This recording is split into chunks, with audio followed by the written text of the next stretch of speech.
আসসালামু আলাইকুম প্রিয় দর্শক, welcome back to my channel Fatema Akter and family vlogs. আশা করছি আপনারা সকলে ভালো আছেন, আমিও ভালো আছি। প্রিয় দর্শক, দেখুন আমরা রান্নার রেসিপিগুলো করে থাকি, এক এক দিন এক এক সিস্টেমে রান্না করে নেব। প্রিয় দর্শক, দেখুন আমি একটা রেসিপি করছি এখানে সহজে। দেখুন দর্শক, লাউ কুটে নিয়েছি, লাউগুলো ধুয়ে নিয়েছি, রুই মাছ দিয়েছি, রুই মাছের একটা মাথা আছে আর এই যে 2 পিস মাছ আছে।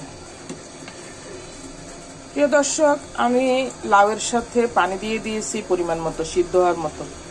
হলুদ দিয়েছি, মরিচের গুঁড়া দিয়েছি, লবণ দিয়েছি, ভিনেগার দিয়েছি 4 চামচে হাফ চামচ, জিরা দিয়েছি, গরম মশলার রাঁধুনির একটু মশলা গুঁড়া দিয়েছি, সব রকমের মশলা আছে। দেখুন দর্শক, আমি এটা চুলায় বসিয়ে দিয়েছি, 10 মিনিট হয়েছে। 10 মিনিটে আমার লাউগুলো প্রায় সিদ্ধ হয়ে গিয়েছে। দেখুন এই যে লাউগুলো একদম সফট হয়ে গিয়েছে। প্রিয় দর্শক, কখনো কখনো রেসিপিগুলো সহজে করে নেবেন। এটা একসাথে আমি তেলও দিয়ে দিয়েছি, একসাথে হাতে মাখিয়ে নিয়েছি, পানি দিয়ে দিয়েছি, ছেড়ে দিয়েছি। এখানে দেখুন দর্শক, সিদ্ধ আলু নিয়েছি, ছিলে নিয়েছি, এই আলুটা আমি এখন অ্যাড করব। আলু দিয়ে ভর্তা করেছিলাম, কয়েকটা রেখে দিয়েছি যে আমি লাউ তরকারিতে ব্যবহার করব, যেন আমার রেসিপিটা মাখো মাখো হয়। আলুগুলো ভেঙে দিয়ে দিচ্ছি।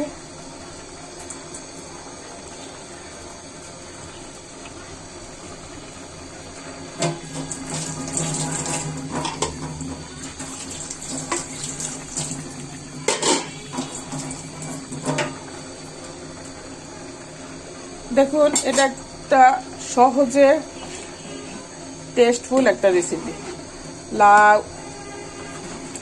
লাউ আলু, রুই মাছ সবকিছু আছে সাথে।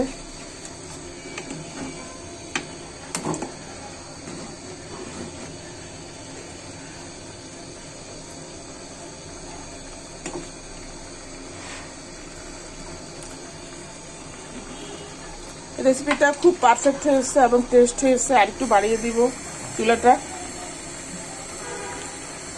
কারণ আলুতে যেন আমার মশলাগুলো ঢুকে যায়। তেজপাতা দিয়েছি 3টা, তেজপাতাগুলো তুলে নিয়েছি। এই যে তেজপাতা দিয়েছি, এগুলো তুলে নিয়েছি।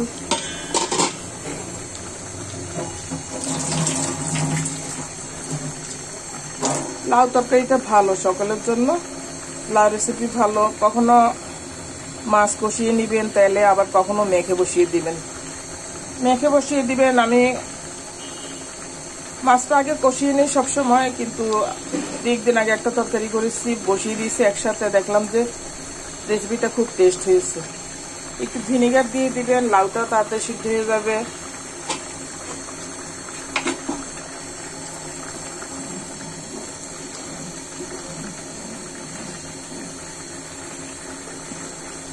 দেখুন কি মাখো মাখো হয়েছে আমার রেসিপিটা। এটা খেতে দুর্দান্ত স্বাদ হবে এবং টেস্ট হয়েছে অনেক।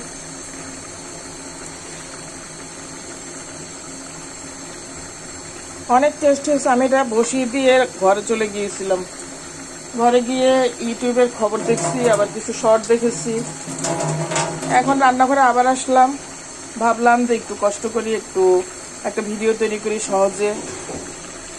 দেখুন দর্শক, রেসিপিটা হচ্ছে, আলুটা একটু রাখতে হবে, কারণ আলুতে তখন মশলাগুলো ঢুকে যাবে আমার।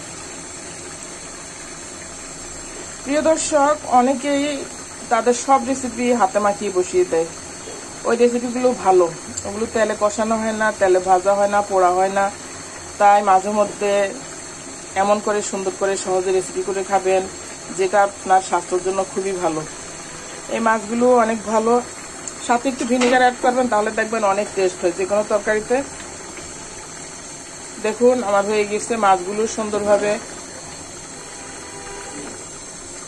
অল্প মাছ দিয়ে আমি লাউ রেসিপিটা করে ফেলেছি।